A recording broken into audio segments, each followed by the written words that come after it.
Bonjour à tous et à toutes, je suis ravie de vous retrouver aujourd'hui en vidéo pour vous présenter mon dernier point lecture pour le mois d'août. Et du coup dans ce point lecture je vais avoir 5 romans à vous présenter ainsi qu'un roman graphique. Je vous parlerai donc tout d'abord de ma lecture du Faiseur de rêves par Laini Taylor. Ensuite je vous parlerai de ma lecture des Hauts de Hurlevent de Emily Brontë. Puis ce sera au tour de Man par Kim Thuy. Et ensuite je vous parlerai de 2 lectures que j'ai effectuées en format numérique, à savoir donc Cœur battant d'Axel Sandre et Le Petit Prince de Harlem de Michael Thévenot. Et pour la BD, pour terminer, il s'agit donc du roman graphique Le jour où le bus est reparti sans elle de Becca, Marco et Cosson. Donc pour démarrer, je vais donc vous parler de ma lecture du Faiseur de rêves par Laini Taylor. Je suis un peu dégoûtée comme vous pouvez le voir, le F s'est complètement effacé. En fait donc c'est un roman de fantasy qui fait 600 pages, mais bon voilà, c'est du Lumen donc c'est écrit quand même assez gros et d'ailleurs vous pouvez voir que les entêtes de chapitres sont décorées. C'est un livre qui me faisait très envie, il avait comme réputation d'être un roman de fantasy dans un univers vraiment très original et qui change de ce qu'on a l'habitude de voir, donc c'est vrai que ça me faisait envie. Et du coup je me l'étais commandé et en fait j'ai appris entre temps que Laini Taylor venait à Paris fin août. Et du coup, eh bien, je l'ai lu afin de pouvoir aller à la rencontre. J'ai pas eu le temps de le terminer au moment de la rencontre, mais j'en étais à peu près aux 2/3. Et du coup, je l'ai terminé juste ensuite. Mais du coup, voilà, j'ai eu ma petite dédicace, comme vous pouvez le voir. Du coup, pour ce qui est de l'histoire du Faiseur de rêves, en fait, on suit 2 personnages principaux. Le premier s'appelle Laszlo Lestrange et c'est un jeune homme qui est orphelin. Qui a grandi du coup toujours sous tutelle et qui a une grande passion pour une cité qui s'appelle Désolation. En fait c'est une cité dont tout le monde a oublié l'existence en fait, mais lui se souvient de son existence, mais par contre ne peut pas se souvenir de son vrai nom, puisqu'avant la cité ne s'appelait pas Désolation, mais voilà, en gros ce qu'on sait c'est qu'il y a eu une sorte de grosse vague qui est passée sur la cité, et qu'à partir de ce moment-là, la plupart des gens ont oublié qu'elle existait, alors que c'était une grande cité très réputée, et les autres eh bien, l'appellent Désolation.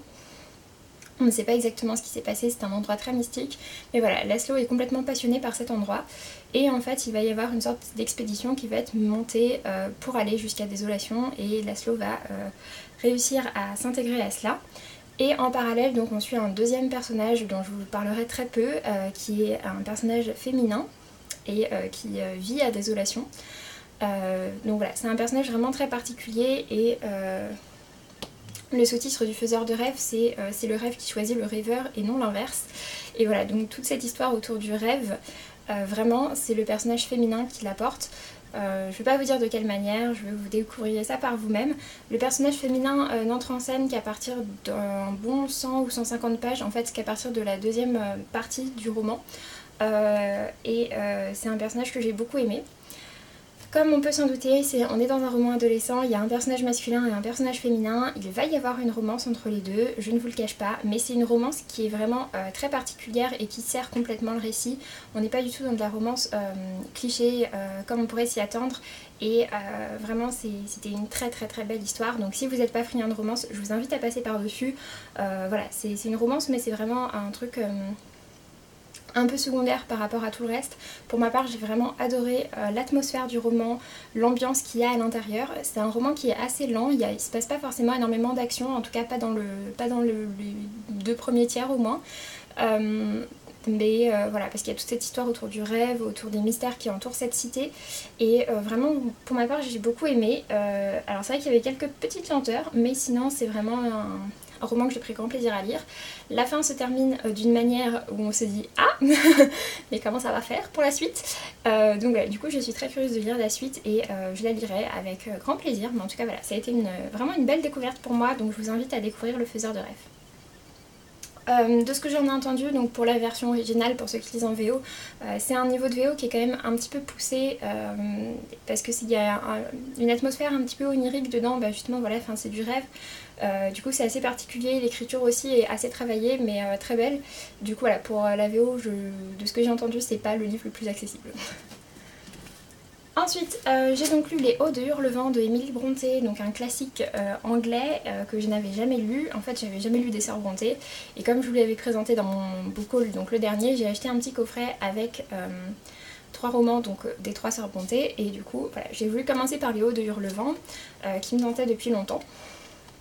Alors il est assez fin dans cette édition là, en vrai il est plus gros, mais dans cette édition, voilà, c'est chargé. Hein. Pour le coup par rapport au Lumen juste avant, on n'est pas sur la même police d'écriture. Alors en fait, pour Les Hauts de Hurlevent, j'aurais du mal à vous faire un résumé. En gros, on suit l'histoire d'une famille, si on peut dire ça, qui vit à Hurlevent. Il y a un arbre généalogique au début du livre, en tout cas dans cette édition-là. Et c'est vrai que ça m'a bien aidé pour situer tous les personnages que je regarde. En gros, voilà, on suit un arbre généalogique et ça nous explique en gros ces 2 familles qui vont être liées à différentes générations avec différentes histoires, et puis ensuite il y a les petits-enfants, etc. Et on suit en gros toute cette histoire-là, mais du point de vue de des personnages qui y sont assez extérieurs. En fait, le narrateur du roman, c'est un jeune homme qui va se retrouver à aller à Hurlevent parce qu'il cherche un logement, enfin bref, je sais plus exactement pourquoi. Il se retrouve logé dans une partie de Hurlevent. Et c'est lui en fait qui va s'interroger aux personnages qui vivent en ce moment à Hurlevent. Il n'en reste plus des masses par rapport à tout l'arbre généalogique. Et du coup voilà, il va s'interroger, se poser des questions là-dessus. Et il va en même temps interroger une femme qui était au service de la famille qui vivait à Hurlevent. Et donc voilà, en fait c'est ces 2 personnages-là qui vont vraiment raconter l'histoire. Donc du coup ce sont 2 personnages qui ne font pas partie de cette grande famille dans laquelle il y a énormément de secrets. Et j'ai trouvé ça vraiment intéressant ce point de vue là qui est très extérieur. Ce que j'ai beaucoup aimé aussi, c'est qu'en fait les personnages, et on découvre ça avec eux, on découvre que les personnages qui paraissent être plutôt mauvais ne le sont pas complètement, et qu'à côté de ça ils ont pu être des grands romantiques dans leur vie, alors que là ils paraissent être quelqu'un d'extrêmement bourru et méchant en fait. Et à côté de ça, voilà, que les femmes qui avaient l'air d'être douces et gentilles, et bien pareil, il y a des choses derrière qui sont moins glorieuses. Donc voilà, j'ai vraiment bien aimé ce côté où il y avait des multiples facettes des personnages. Concernant l'histoire, j'ai beaucoup aimé, je trouvais que c'était un roman qui était plutôt accessible. Donc voilà, je suis contente de l'avoir découvert, et bien maintenant il faut que je découvre les autres sœurs Brontë. Ensuite, j'ai donc lu Man par Kim Thuy. Ici c'est une édition chez France Loisirs.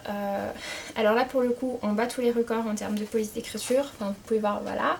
Tous les chapitres sont hyper courts et c'est hyper aéré. Donc là il paraît très gros, mais en fait il fait que 250 pages. Et clairement je pense que ça rentre en 150 pages dans d'autres éditions.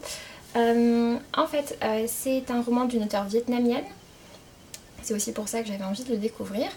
Et ça raconte l'histoire en fait d'une femme vietnamienne qui va partir vivre, je crois, au Canada. Oui, c'est ça, au Québec.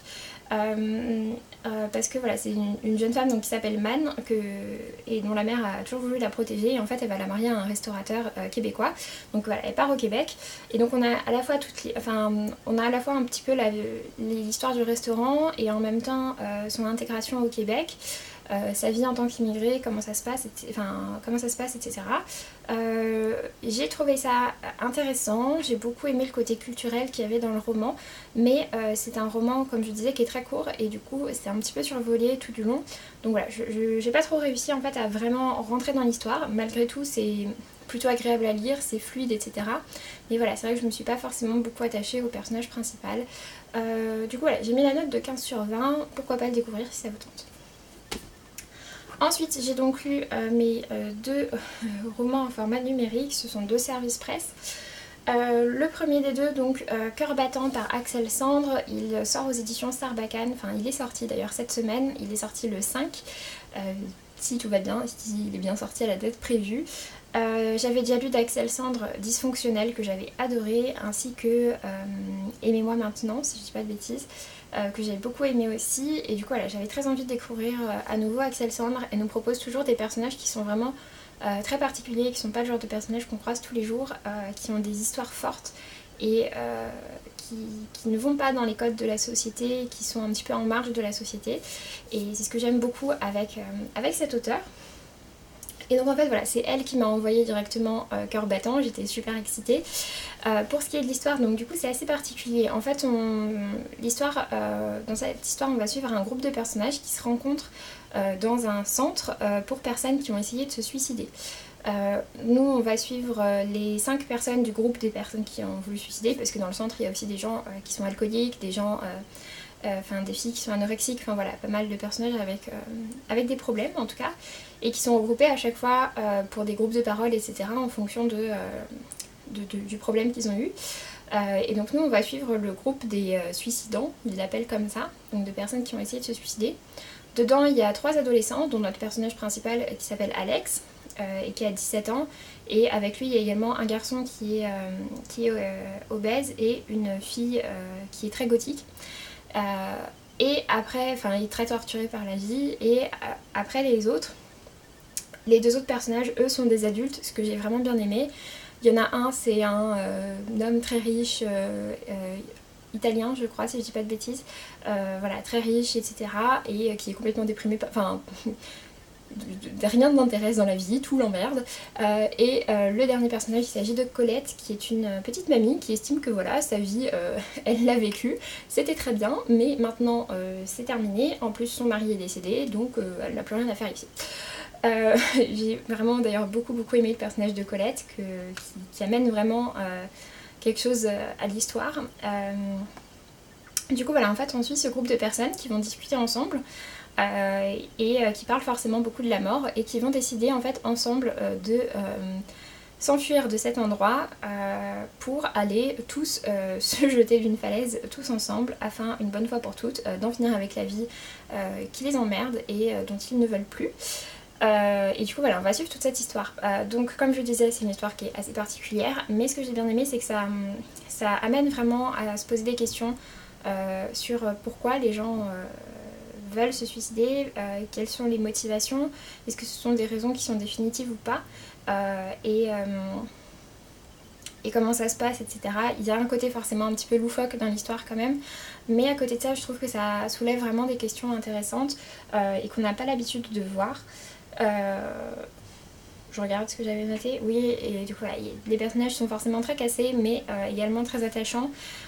Et voilà, j'ai vraiment bien aimé. Ça a été une chouette découverte pour ma part. Je lui ai mis la note de 17 sur 20. On n'est pas sur le coup de cœur de Dysfonctionnel, mais vraiment, c'est un chouette roman.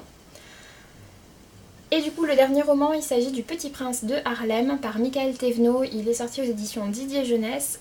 Pour celui-ci, je l'ai reçu en service presse numérique via NetGalley et c'est un roman jeunesse.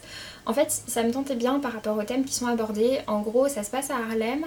Je me souviens plus exactement à quelle époque, dans les années 1920. Et on suit un petit garçon qui vit seul avec sa maman. Ils sont arrivés du sud des États-Unis, donc à Harlem.